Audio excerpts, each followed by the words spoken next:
मैं उम्मीद करता हूं कि हम आज इन बुनियादी सवालों के कुछ जवाब हासिल करने में कामयाब हों। मैं सबसे पहले मंच पर आमंत्रित कर रहा हूं मुफ्ती शमाइल नदवी साहब को। आइए सर जी।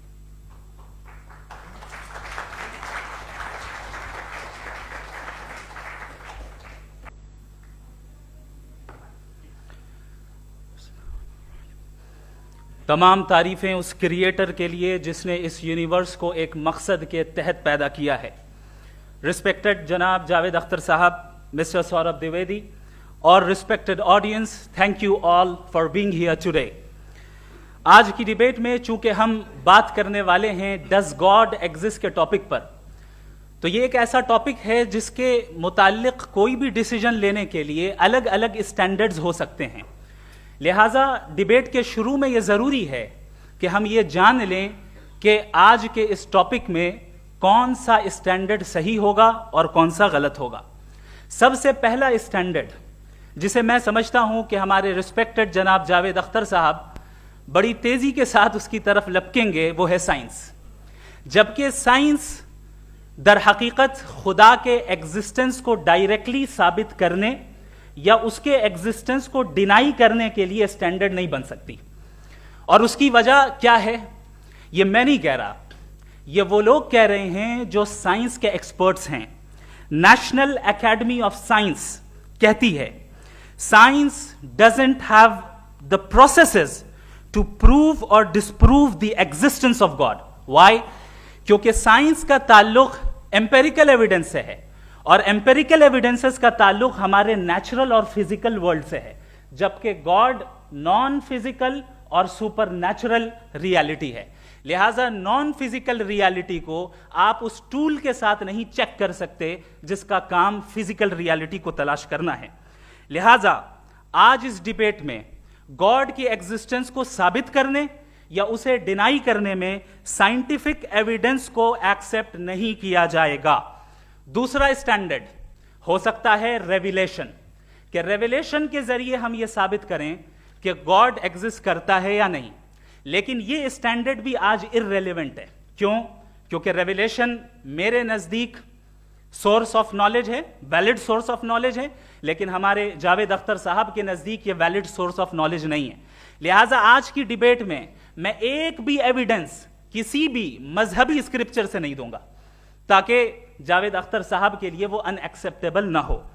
तीसरा जो मेयार हो सकता है वो है ऑब्जर्वेशन, कि भाई कोई कहे कि हमें खुदा दिखाओ, अगर है तो दिखाओ, या ये कि खुदा के एग्जिस्टेंस पर एम्पेरिकल एविडेंस दो। तो ये है दर हकीकत गलत टूल का इस्तेमाल करना।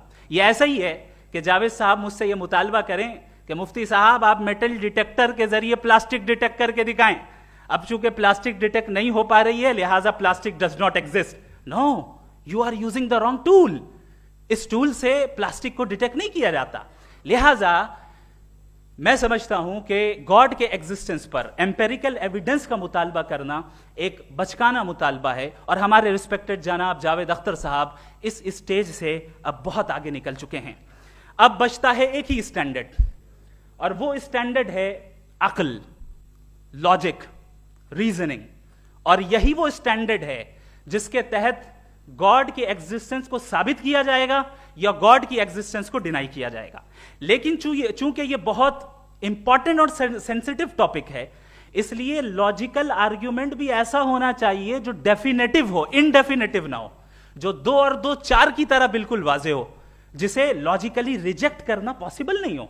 फॉर एग्जाम्पल हम कहें हमारे रिस्पेक्टेड मिस्टर सौरभ साहब ये एक इंसान है और तमाम इंसान कॉन्शियस बीइंग है, लिहाजा नतीजा क्या निकला, हमारे सौरभ साहब भी कॉन्शियस बीइंग है। क्या ये इनडेफिनेट आर्ग्यूमेंट है या डेफिनेट आर्ग्यूमेंट है? ये डेफिनेट आर्ग्यूमेंट है।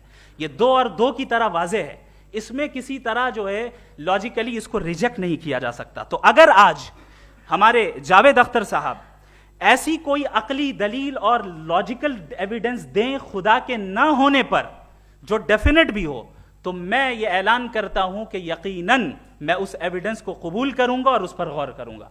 लेकिन साथ में यह भी ऐलान कर देता हूं प्रेडिक्शन के तौर पर कि ऐसा कोई डेफिनेट आर्ग्यूमेंट कोई नहीं पेश कर सकता। दलील हम देंगे और डेफिनेटिव दलील देंगे। लॉजिकल दलील देंगे, ऐसी दलील देंगे जो एंटायर एथिस्टिक वर्ल्ड उसे रेफ्यूट नहीं कर सकती। चलें अब हम एक एग्जाम्पल सोचते हैं, एक सिनेरियो, सिंपल सिनेरियो, तमाम ऑडियंस से गुजारिश है, हम और आप एक आइसोलेटेड आइलैंड पर हैं, ऐसा आइलैंड जहां पे हमसे पहले कोई कभी नहीं गया। चलते चलते आपके सामने अचानक आपने देखा एक पिंक कलर की बॉल पड़ी हुई है। सबसे पहला सवाल आपके जहन में क्या आएगा कि ये बॉल यहां क्यों आई, कैसे आई, ये पिंक कलर की ही क्यों है, कोई और कलर भी हो सकता था, ये इसी शेप में क्यों है, कोई और शेप भी हो सकता था। नेचुरली आप इस तरफ पहुंचेंगे कि कोई ना कोई है जिसने इन स्पेसिफिक प्रॉपर्टीज के साथ इस बॉल को बनाया है और यहां पे रखा है। चूंकि आप जानते हैं कि ये जो बॉल है इसका एग्जिस्ट करना जरूरी नहीं है, ये एग्जिस्ट कर भी सकती थी, नहीं भी कर सकती थी, और एग्जिस्ट करना ही था तो किसी और फॉर्म में करती, किसी और कलर में करती। अब आप इस बॉल को एक्सपैंड करते चले जाएं, एक्सपैंड करते चले जाएं, एक्सपैंड करते चले जाएं, यहां तक कि ये बॉल यूनिवर्स के साइज की हो जाए। बताइए कि क्या साइज के बढ़ जाने से सवाल बदल जाएगा? हरगिज नहीं बदलेगा। अभी भी सवाल रहेगा ये यूनिवर्स कहां से आया, इन स्पेसिफिक प्रॉपर्टीज के साथ कहां से आया, क्यों आया, किसने बनाया, यह सवाल उस वक्त भी वैलिड रहेगा। लेकिन यह सवाल अगर हम जनाब जावेद अख्तर साहब से करें तो चूंकि इनका वर्ल्ड व्यू एथिस्टिक है, और सिर्फ इनका नहीं, मतलब जितने भी एथिस्ट हैं और एथिस्टिक वर्ल्ड व्यू को रखने वाले से अगर आप ये सवाल करें कि ये यूनिवर्स कहां से आया, तो इनका जवाब या तो आर्ग्यूमेंट फ्रॉम इग्नोरेंस होगा या डॉगमेटिक होगा। या तो ये कहेंगे कि मुझे नहीं पता कि ये कहां से आया, लिहाजा गॉड डज नॉट एग्जिस्ट, ये आर्ग्यूमेंट फ्रॉम इग्नोरेंस है, या ये कहेंगे कि ये यूनिवर्स खुद ब खुद बन गया। इसका मतलब ये है कि उस बॉल को भी खुद ब खुद बन जाना चाहिए, लेकिन बॉल के ताल्लुक से ये एक्सप्लेनेशन एक्सेप्ट नहीं की जाएगी कि ये खुद ब खुद बन गई, लेकिन यूनिवर्स के ताल्लुक से कर दिया जाएगा। इसे हम दूसरे अल्फाज में डॉगमा भी कह सकते हैं।